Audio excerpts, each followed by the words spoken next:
நீ நான் காதல் சீரியல்ல ஒரு வழியா நம்ம அணுவுக்கும் ஆகாஷுக்கும் நிச்சயதார்த்தம் முடிஞ்சிடுச்சு. அடுத்தது என்ன? கல்யாணத்தை எப்போ வச்சுக்கலாம் அப்படிங்கிறது தான். ஆனால் இந்த கல்யாணத்தை எப்படியாச்சும் தடுத்து நிப்பாட்டிடணும் அப்படின்னு சொல்லிட்டு இங்கே பக்கம் சுந்தரியும் முரளியும் பயங்கரமாக திட்டத்துக்கு மேலே திட்டமாக போட்டுக்கிட்டு இருக்காங்க இல்லையா?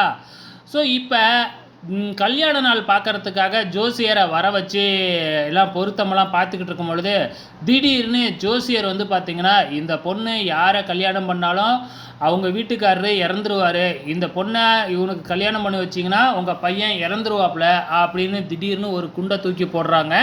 ஸோ இது யாரோட ஏற்பாடாக இருக்கும் அப்படிங்கிறது நமக்கு நல்லாவே தெரியும். சுந்தரியோட ஏற்பாடாக தான் இருக்க போகுது.